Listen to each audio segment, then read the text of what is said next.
नमस्कार, heart talk Bharat में आपका बहुत बहुत स्वागत। मैं हूं दिवाकर विक्रम सिंह। अरविंद केजरीवाल को कोई राहत नहीं, संजय सिंह को बेल मिल गई, जल्दी ही वो बाहर आ जाएंगे। बाहर आने की पूरी प्रक्रिया हो गई और हमने पहले ही बता दिया कि वो बाहर आ भी गए हैं। कुछ ऐसी तकनीकी बातें होती हैं, जब मैं आपसे बात कर रहा हूं ये कंफर्म है कि वो बाहर आ रहे हैं। और उधर आम आदमी पार्टी का अपना प्रोपेगेंडा चल रहा है। और इसी बीच खबर एक बहुत महत्वपूर्ण है कि जब आज हाई कोर्ट में पूरी सुनवाई चल रही थी कि कोई राहत अरविंद केजरीवाल को दी जाए या न दी जाए, और उस पर ईडी की तरफ से हाई कोर्ट ने जो कहा था कि इनको जेल में क्यों रखा जाए या जुडिशियल कस्टडी में क्यों रखा जाए, इसके लिए आप तर्क दीजिए, तो ईडी ने वो सारे तर्क लिखित रूप में दिए कि जब ये किंग पिन है और इन्हीं के निर्देशन पर सारा कुछ वो घोटाला हुआ जो शराब घोटाला कहा जाता है। लेकिन एक बहुत महत्वपूर्ण बात इस दौरान कही गई जो ईडी के वकील की तरफ से एएसजी राजू ने कही। एसबी राजू ने जो बात कही है उसे सुनिए और समझिए। उन्होंने ये कहा कि हम चाहते हैं कि आम आदमी पार्टी की कुछ संपत्तियां जब्त की जाएं, कुर्क की जाएं, लेकिन हम ऐसा नहीं कर पा रहे हैं या हम बहुत मुश्किल में हैं, पशोपेश में हैं कि आखिर में करें क्या। अगर हम संपत्तियां कुर्क करेंगे तो हमारे ऊपर आरोप लगेगा ये कि चुनाव के दौरान हमें परेशान किया जा रहा है। आम आदमी पार्टी ये आरोप लगाएगी, ये एसजी राजू ने कोर्ट में कहा। और अगर हम कोई कार्रवाई नहीं करते तो आम आदमी पार्टी की तरफ से हर एक मंच से, जब जैसे उनके प्रवक्ता हैं, नेता हैं, वो ये कहेंगे कि सबूत कहाँ है। ये दो बातों को बहुत गौर से सुनिएगा और समझिएगा। इतनी महत्वपूर्ण बातें ये हैं कि जब एसजी राजू ये बात कह रहे हैं तो कोर्ट में उनको ये बात शायद नहीं कहनी चाहिए थी, क्योंकि अपनी लाचारगी या मजबूरी राजनीति के आधार पर दिखाया जाना उचित नहीं है। अगर संपत्तियां कुर्क की जानी है, उनको जब्त किया जाना है, चाहे चल हो या अचल हो, तो फिर वो कार्रवाई करनी ही है। ये प्रमाण मिल जाता है, ये आधार मिल जाता है, तो फिर कार्रवाई करनी ही चाहिए। हम ऐसा क्यों कह रहे हैं?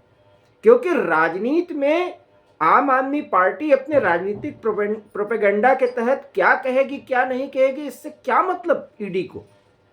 और इसलिए ईडी का ये जो तर्क है, चाहे आप इसको जिस एंगल से इस खबर को समझिए, क्योंकि हमेशा जब भारतीय जनता पार्टी पर या मोदी सरकार पर यह आरोप लगाया जाता है कि सीबीआई और ईडी के माध्यम से मोदी सरकार विपक्ष को दबा रही है, ये काम विपक्ष का है। लेकिन इस देश की जनता इस प्रोपेगेंडा में बहुत विश्वास नहीं कर रही है, ये मानते हुए कि राजनीतिक पार्टियां या सरकार जो भी चला रहा होता है ऐसा करती हैं। लेकिन अगर मोदी एक प्रधानमंत्री के रूप में ये ऐलान कर रहे हैं कि भ्रष्टाचार से कोई समझौता नहीं किया जाएगा, चाहे आरोप कोई भी लगाया जाए, तो सवाल ये है कि एएसजी को आज ऐसा क्यों कहना पड़ा। मुझे लगता है कि उनको ऐसा नहीं कहना चाहिए था। और अगर पहली बात तो ये सबसे बड़ी खबर है कि आम आदमी पार्टी की संपत्तियां सील होंगी जो इस मामले से जुड़ी हुई हैं, और अगर ये संपत्तियां कुर्क की जाती हैं तो फिर तो ये बहुत अच्छा प्रमाण होगा कि देखिए इस मामले से जुड़ी हुई है, इसलिए संपत्तियां कुर्क हो रही। यही तो सवाल विपक्ष उठाता है कि भाई कोई कन्विक्शन नहीं हुआ, कोई आम आदमी यही पार्टी तो कह रही है कि 2 साल से कोई चार्जशीट नहीं, कोई कन्विक्शन नहीं, सिर्फ गिरफ्तारियां हो रही हैं।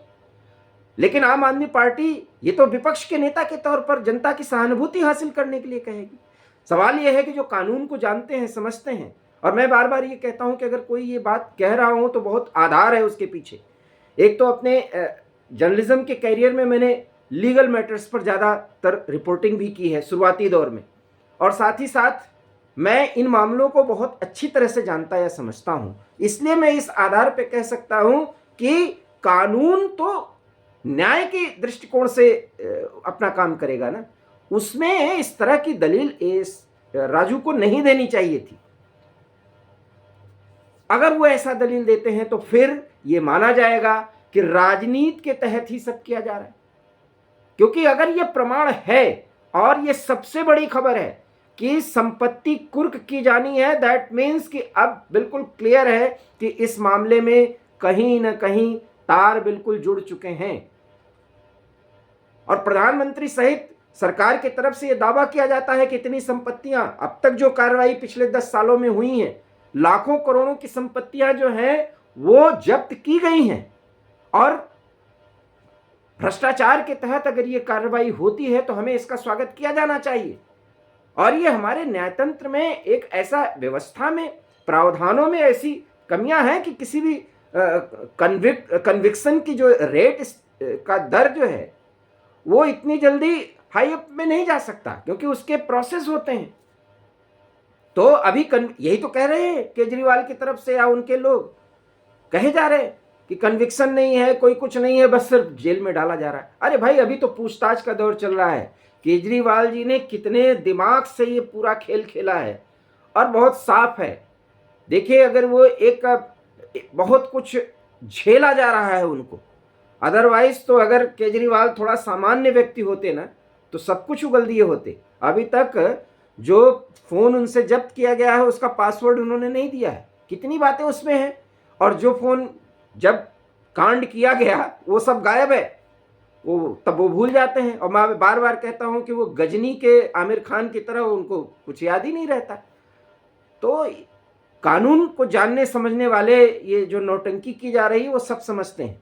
केजरीवाल पाक साफ कतई नहीं है, दावे के साथ कहा जा सकता है। लेकिन आज जिस तरीके से एडिशनल सॉलिसिटर जनरल राजू ने हाई कोर्ट में कहा, वो बात भी नहीं कही जानी चाहिए। अगर आपके पास पूरे प्रमाण हैं और आपके पास पूरे कारण हैं, पूरे अधिकार हैं कि संपत्ति जब्त की जानी चाहिए, उसकी कुर्की होनी चाहिए, तो अगर कार्रवाई, अगर एक मुख्यमंत्री को जेल भेजा गया है वो तो अपने हद को पार कर रहा है, संवैधानिक प्रावधानों का मखौल उड़ा रहा है, तो फिर वो सरकारी संस्थाएं, वो एजेंसियां जो इन भ्रष्टाचारियों को, हालांकि अभी उन पे भ्रष्टाचार सिद्ध नहीं हुआ है, अगर उन पर नकेल कस रही हैं तो उसके तहत कार्रवाई होनी ही होनी चाहिए।